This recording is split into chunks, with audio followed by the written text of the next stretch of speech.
Well, it's late August 2025.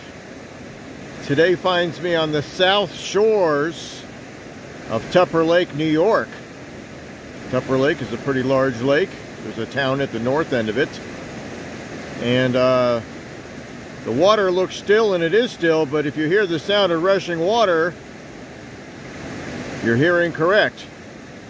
Because the Bog River tumbles into Tupper Lake with the flume and falls here. So this is Tupper Lake itself looking north. I chose this hike today partly because the higher peaks are in the clouds, as you can see.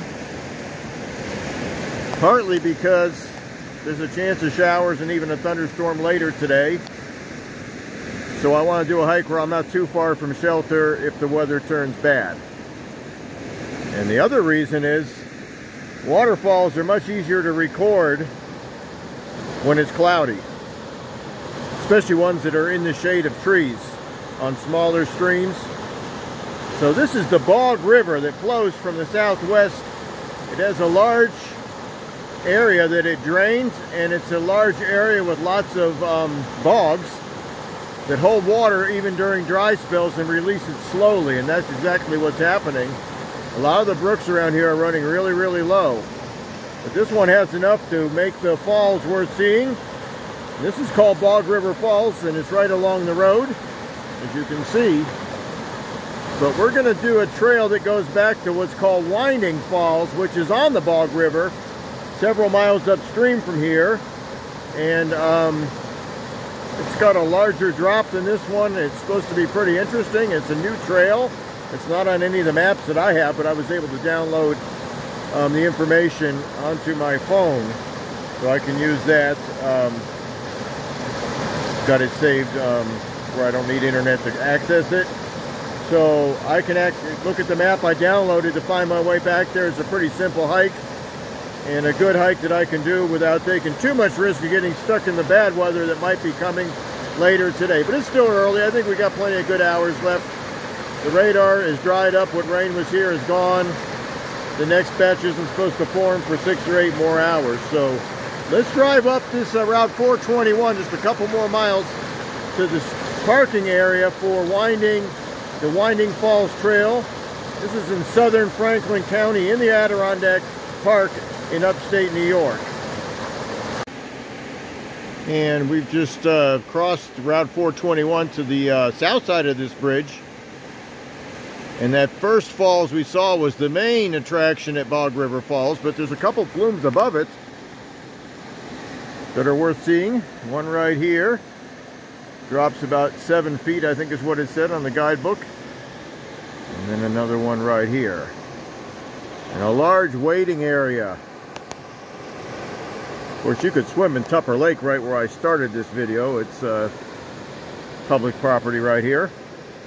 And this looks like more wading. It might be deep enough to swim. Certainly streams that are this wide and open, the water warms up, even in an area where you know the streams run cold. If it gets this much sun, it's usually plenty warm by early to midsummer. A real nice place just to hang out. We are going to drive a couple miles up the road to start this hike. Well, dead-end roads in the Adirondacks are pretty lonely, even on a weekend. Route 421 goes out to Horseshoe Lake and a little further, I think. Haven't seen a car on it since I left the Bog River Falls, where the 421 bridge overpass over the river. So this is the way back to Winding Falls. You can get there from the bridge where I started this.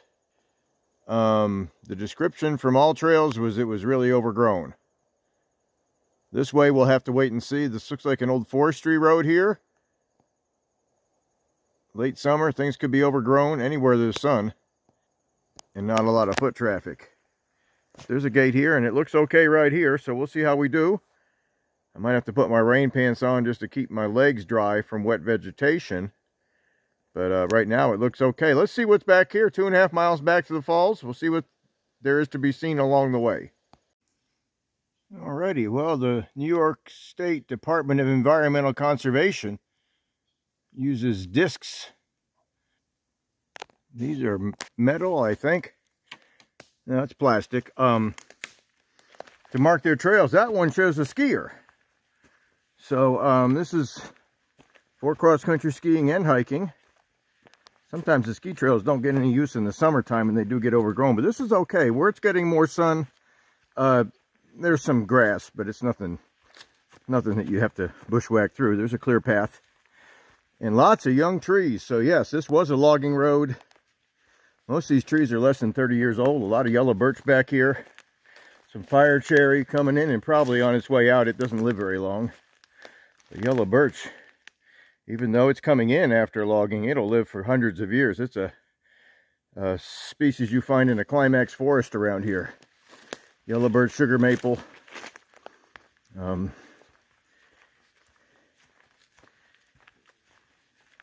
Black cherry.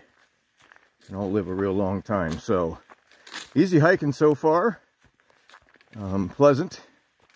No rocks or anything. You could probably trail run this or even mountain bike it. I'm not sure if they allow mountain biking in this park, part of Adirondack Park. I didn't see any signs saying you couldn't. So we'll leave that unsolved. But yes, this is definitely a logging road, and logging has happened here recently. We'll see if that changes as we go along. Our blazes continue. I've come over a mile, I think. I'm making pretty good time because it's a pretty easy walk. Well, the smaller trees are still here, but there aren't as many. I think we're getting near the end of that logging operation.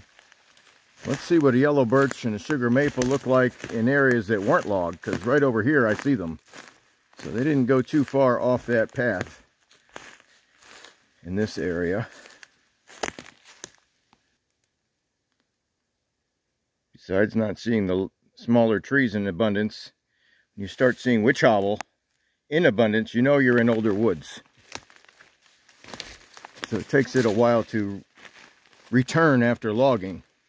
I didn't see any of it along the trail where the small yellow birches were, but it's coming back here. These aren't big witch hobble bushes, but often they aren't big. They can get tall, chest high, head high. And here's a really large yellow birch. This is the kind of tree they would have been after with the logging. Probably 3 feet thick. The bark peels as they get, when they're young, as they get older, it gets more platy. This does have some peeling on it though. I've recorded these trees on many hikes. They're pretty common in the north woods of New England and upstate New York and other parts of the country, upper Michigan. So yeah, large yellow birch. Here's my hiking stick. It's probably almost as, my hiking stick I think is 42 inches. It's about a foot less than that. Right back here's a large sugar maple. Again, this is what they'd be after with logging. These both are desirable species for furniture making. Most of the logging back here would have been for saw logs, I'm assuming, because there wasn't any trees this size near the logging road. This one's so big it might have, they could get it out of here, I'm sure. God, this is bigger than that yellow birch. It's huge. And there's another one just as large right over here.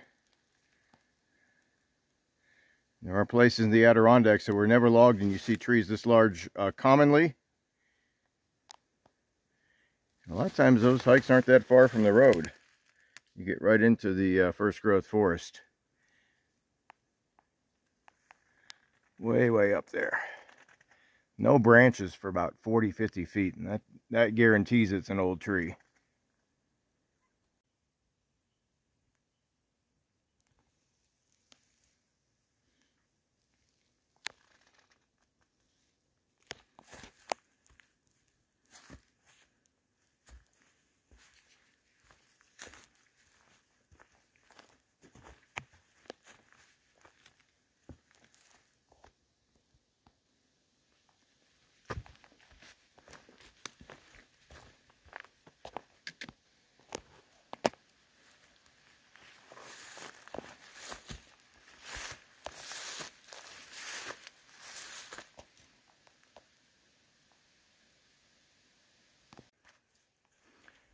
And those berries sure were pretty on that witch hobble. So it was large enough to have flowers and get berries in the fall. The berries start forming in summer and turn red in late summer. Well, we're back to our young yellow birch and some spruce coming in here as well. So we were off that logging road. It kind of stopped, and then we got on another one, maybe 3 or 4/10 of a mile further. This is a little less. This has been longer since the logging here. The trees are bigger. There's less of them. They eventually shade each other out, and only so many trees will survive as they get older, because they can't all live. So a little more pleasant here. That first part was fine. There wasn't a lot to look at. There was grassy openings and really thick undergrowth from the recent logging. So I think we're getting closer. Should start hearing the falls before we see it. And I can't get them on camera, but I've seen several hawks back here. Either hawks or falcons. I couldn't tell what they were. Birds of prey. So yes, this logging was less recent, and the woods are much more open. So pleasant hiking continues. We're almost to the falls. All right, well, we have reunited with the Bog River here. Pretty quiet on this side of this old bridge. So yes, the ski trail does come to this bridge. The markers stop right before it. I don't know how much longer this is going to be around. It's rusting. The wood is decayed. The logs that held up the sides here are decaying as well. So it would not take a lot for that to fall into the river. A flood, an ice jam would do it. The trail does turn right before you get to this bridge. I just thought it'd be neat to look at it. So you can hear the falls from here. We're starting to get some rapids just downstream from this bridge. And there's a sign here, but you know what? You're coming the other way, you may not notice it, but there's an obvious trail going towards the falls. So if you're coming this way, which is what we did, yes, there's a trail to the bridge, but there's another trail going this way, and the sign indicating how far we've come. Well, that was an easy 2.5 miles. You could do it in an hour. I took longer just to see what there was to see. So yes, Winding Falls Trail ends here. The Bog River Trail continues on to our east. Rumored to be overgrown. So I chose the Red Blaze Trail. This one is supposed to be blazed in blue. And we'll go down to the falls and look around and then wrap it up. Alrighty, well, I followed that blue blazed ski trail from that junction, and it bypasses the falls, but there's herd paths going over to the falls, so I'm going to go check those out. I always like to see falls coming up in elevation, looking at them from below. So I'm going to do that. I didn't come more than 2/10 of a mile so far below the falls. And then we'll go over, there's some well-defined herd paths that go over to the falls. So below the falls is an open area where the river is wide and rocky. Gets lots of sun here. Boy, this is a good place to see a moose. I've never seen a moose in the Adirondacks. I've only seen them in Maine on canoe trips only. So yeah, we got a big open area here. It's almost like a pool. We're at really high water levels. It probably swirls around and erodes away at the river banks here. So yeah, you got a huge pool right below the falls here. It's not very deep. You could probably wade it. And the falls are right back here. We'll go check them out.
Well, I got as many different views of the falls as I could, including at the very bottom. We only can see the bottom flume, and then around the bend is the main flume, and then a little flume here at the top, more of a flume than a rapids than a falls, but interesting nonetheless. So very peaceful back here.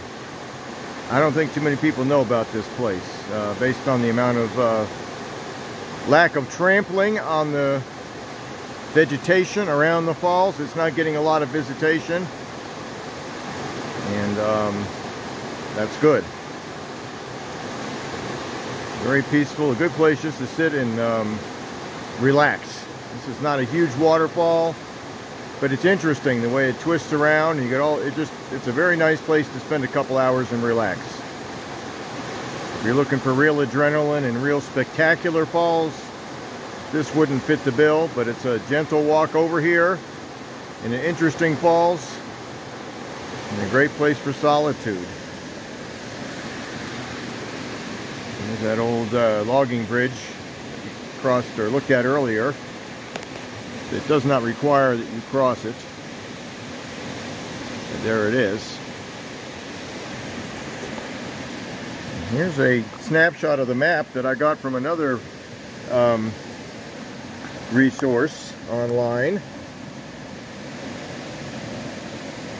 And okay, I'll do my best to minimize the reflection. The sun is playing a little hide and seek right now. This blue line is a trail. Most of it was old logging roads. There was probably maybe a third of a mile that was just a trail, but it was a nice, well-built trail. No difficult footing on that trail anywhere. 2.5 miles is what it says. Didn't seem that long to me, but it was easy footing, so you can make pretty good time.